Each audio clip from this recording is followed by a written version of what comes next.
Eh, Assalamualaikum warahmatullahi wabarakatuh. Bang Karni, terima kasih, juga kawan-kawan narasumber dan Ibu Bapak pimpinan rektorat, juga dekanat dan juga para dosen saya dan para mahasiswa. Kalau kita berbicara tentang 80 tahun Indonesia merdeka, sudah merdekakah kita untuk bersuara? Maka jawabannya sangat bergantung dari apa yang kita mau suarakan. Indonesia ini didirikan 80 tahun lalu dengan pandangan filsafat, pandangan ideologi yang sangat beragam. Dari nasionalisme, humanisme, sampai dengan komunisme. Hampir seluruhnya mewarnai perjuangan revolusioner dari orang-orang Indonesia. Ketika Indonesia didirikan tahun 45, ada perdebatan di dalam perumusan konstitusi. Apakah kita mau menjamin kemerdekaan untuk menyatakan pikiran dan pendapat di dalam konstitusi? Ada perbedaan pandangan. Misalnya, Profesor Supomo, seorang ahli hukum adat, menolak adanya pasal itu. Ia meyakini bahwa orang negara dan masyarakat seharusnya tidak diletakkan dalam pertentangan.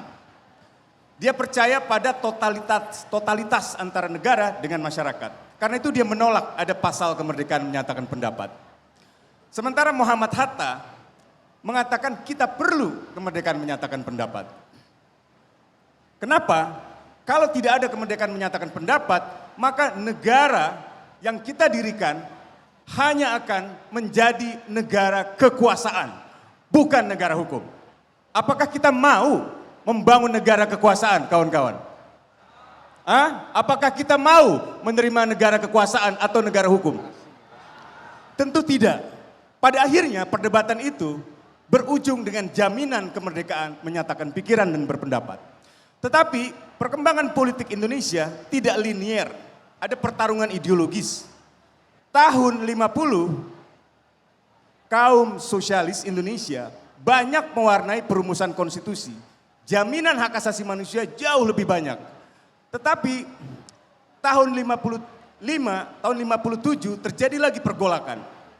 Soekarno ketika pada tahun 57 menjadi sangat sensitif, tadi Pak Karni sudah menjelaskan, membubarkan Partai Masyumi, membubarkan Partai Sosialis Indonesia dan beberapa organisasi.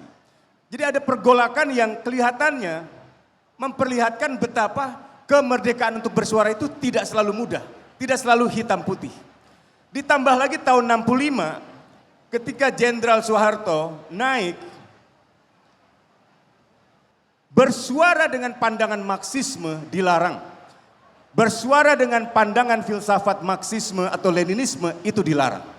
Bukan hanya dilarang, tetapi diberangus. Kampus Trisakti adalah saksi bagaimana dulu kampus ini namanya Respublika dipandang sebagai kampus kiri, kampus yang Marxis dan dianggap akan menghambat jalannya kekuasaan Soeharto untuk mengambil alih kekuasaannya Soekarno. Kampus ini dibakar, intelektualnya dipenjarakan. Sejak itu kemerdekaan untuk bersuara berdasarkan pandangan-pandangan politik Marxisme, Leninisme atau komunisme dilarang. Pertanyaannya lagi, apakah lalu kemerdekaan untuk bersuara itu sudah ada setelah kita 80 tahun merdeka? Tergantung. Jadi ada ekspresi suara yang masih ditabukan, dianggap tabu. Pertama Marxisme, Leninisme, komunisme. Kalau Anda tidak percaya pada agama, ateisme, Anda juga akan jadi masalah. Jadi ada kebebasan, ada kemerdekaan bersuara, tapi ada batasnya. Dan batas-batas semacam itu lahir dari satu pandangan ideologi kanan, sayap kanan.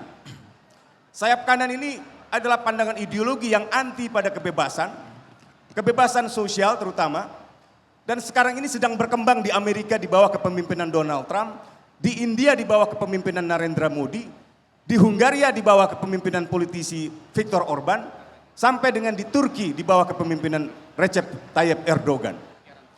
Nah sekarang kalau kita kembali ke akhir dari perjalanan Soeharto, Soeharto naik dengan menghancurkan Trisakti, membakar Trisakti.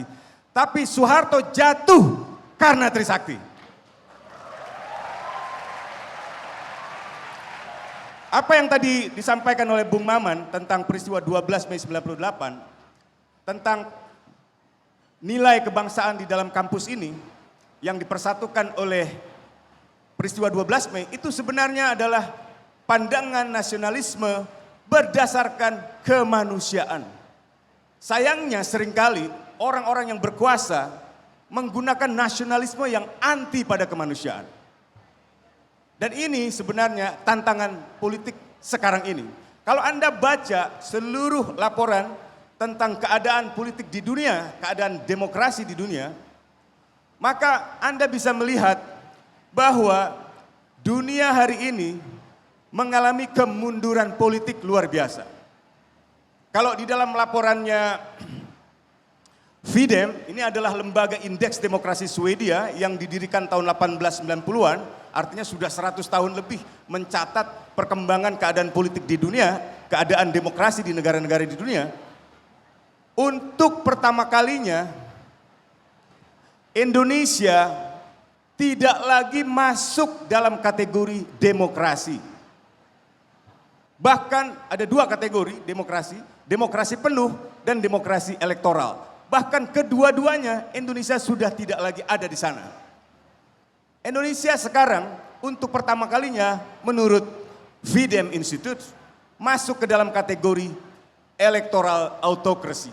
Artinya kita sudah masuk pada otoritarianisme baru yang masih menyediakan pemilu, tetapi sebenarnya sudah tidak lagi demokrasi. Para sarjana, ini yang kedua, para sarjana yang baru-baru ini menerbitkan hasil karya ilmiahnya dan diterbitkan dalam satu buku, salah satunya adalah diterbitkan oleh ISEAS, judulnya adalah Satu Dekade Kepresidenan Jokowi, Kebangkitan Otoritarianisme.